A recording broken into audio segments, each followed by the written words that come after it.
BJP का था, नाम भी ले लेता हूं, कोई बहुत बड़ा ऐसी हस्ती थोड़ी है कि उसका नाम लेने से पहले हमें वजू बनाना पड़ेगा। साक्षी महाराज,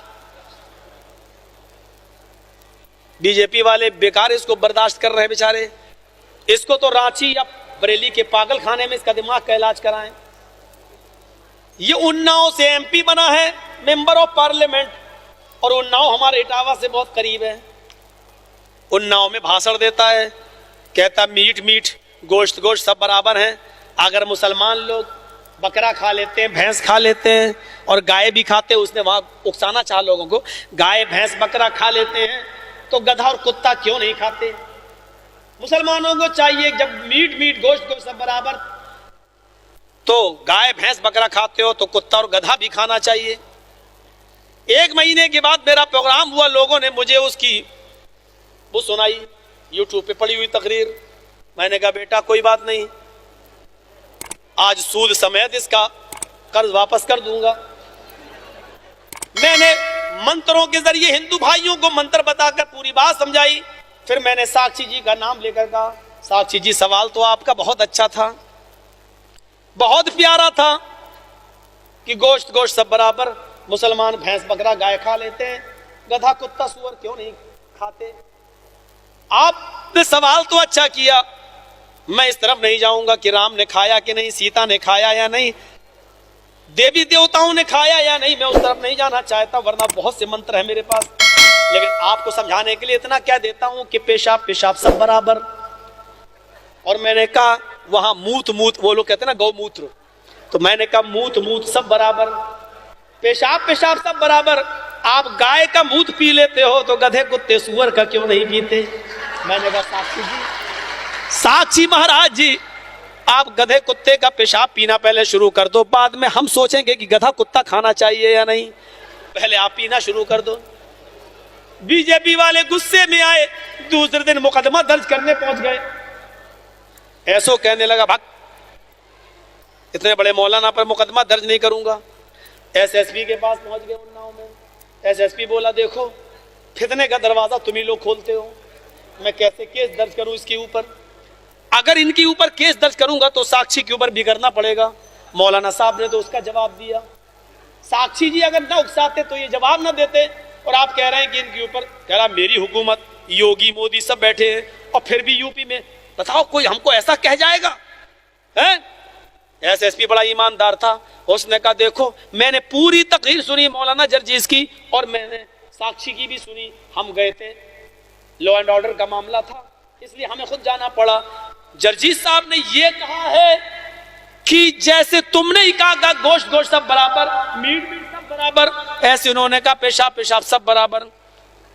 ये कहा है अगर ये खा सकते हैं तो ये क्यों नहीं खाते? तो उन्होंने कहा कि इसका पेशाब पी सकते हो तो उसका क्यों नहीं पीते?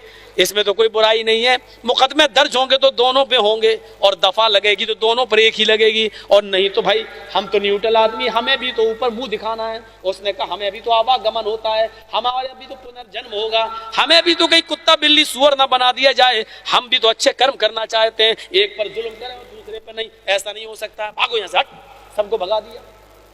अल्लाह का करम हुआ कि वहां मुकदमा दर्ज नहीं हुआ, वो बच गया मेरा, नहीं तो अभी 55 हो गए होते, बच गया, वो नहीं हो पाया।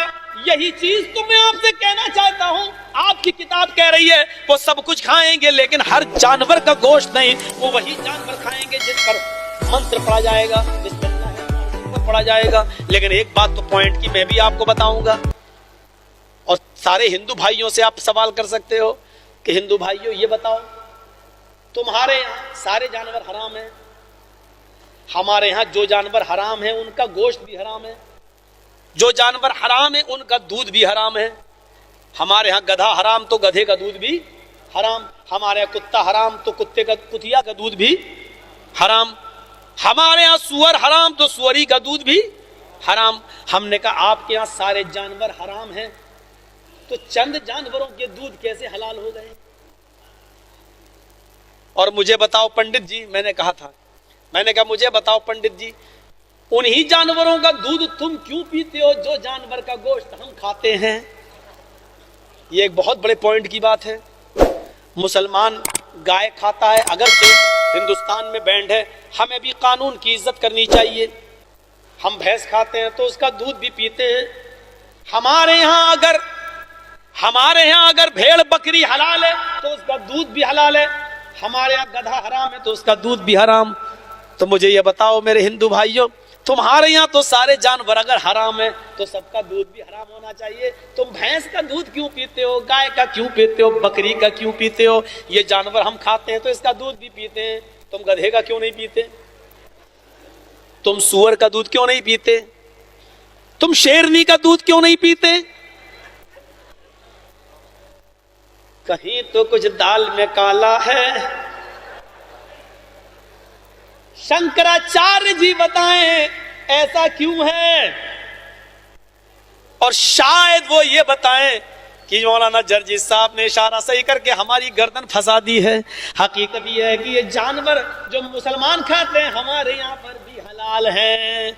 शायद वो ये कहते हैं क्योंकि कृष्ण जी ने जब अर्जुन से कहा था अर्जुन जब नमाज पढ़ो तो क्या कहा था, योगी उज्जित, पूरे शरीर की एक्सरसाइज कर लेना, यानी रुकू सजदा सब, और ये पढ़ना दोनों हाथों को, ये लिखा बाकायदा महाभारत में, हृदय नमा, अपने दोनों हाथों को सीने पर रख लेना है। अर्जुन अपने दोनों हाथों को सीने पर रख लेना। देख लो हिंदू मूर्ति के सामने खड़ा है लेकिन दोनों हाथों को ऐसे रख लेता है सीने पे, वहां रख लेना तो वो रख लेता है।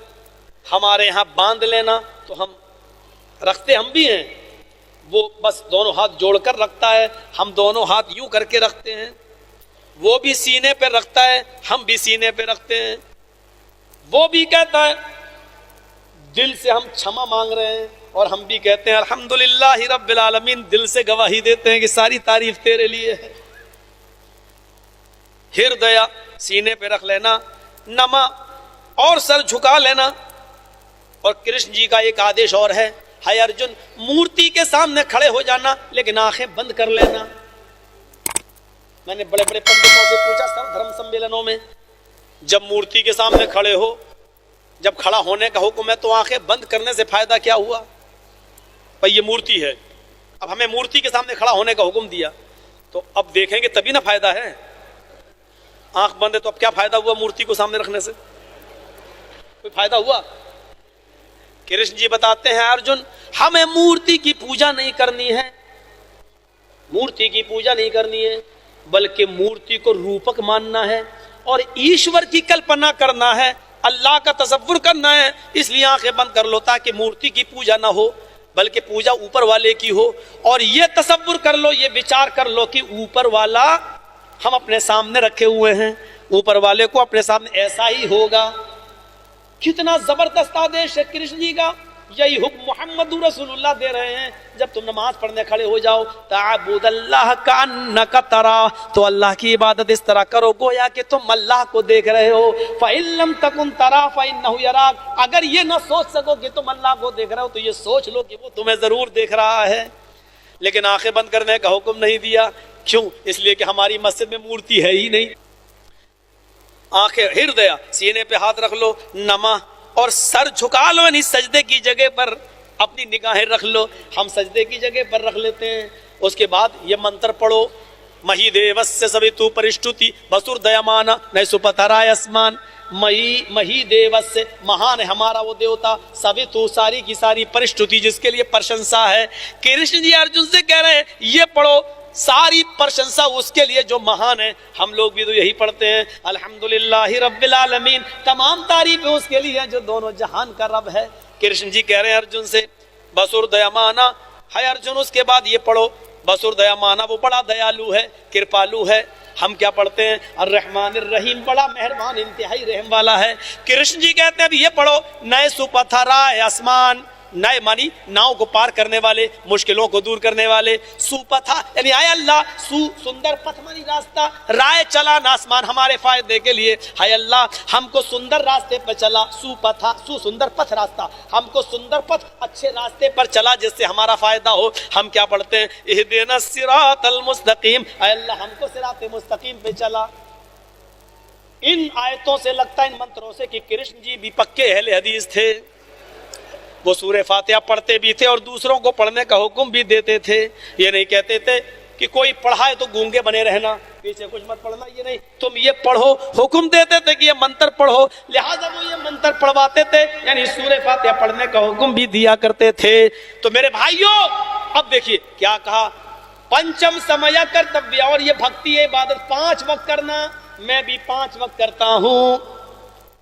पवित्र धरती अस्त, पाक जमीन पर सजदा करना, अगर पाक जमीन न मिले, मिर्ग चरम, मिर्ग मानी हिरन, चरम मानी चमड़ा, तो हिरन के चमड़े पर जाए नमाज बना लेना, हिरन के चमड़े को बिछा लेना और उसी पर साष्टांग सजदा, रुकू, दांडव सब उसी के ऊपर करना। यानी हिरन की खाल पाक है हिंदू धर्म के अंदर, हलाल जानवर में ये साबित हो गया है। हमारे यहाँ तो हर हलाल जानवर की खाल दबागत देकर जाए नमाज बनाई जा सकती है। मेरे भाइयों, हिंदू धर्म भी कह रहा है और श्रीमद् भागवत गीता कह रही है कि मिर्गा चरम, हिरन की खाल को बिछा लो। रामचंद्र जी दौड़ती हुई हिरन को तीर मारते थे तो लग जाता था, दौड़ती हुई हिरन, तीर निकाला मारा, दौड़ती हुई हिरन को लगा। हम लोग तो खड़ी हिरन को नहीं मार पाएंगे, निशाना चूक जाएगा, और रामचंद्र जी तो दौड़ती हुई हिरन को मार देते और वो लग जाता था। पता चला रामचंद्र जी बहुत पक्के निशानेबाज थे और साफ लफ्जों में कह दूं बड़े पक्के शिकारी थे। तो मेरे भाइयों, हलाल जानवर आपके यहां पर भी हलाल है, लिहाजा इन झगड़ों से कुछ नहीं रखा।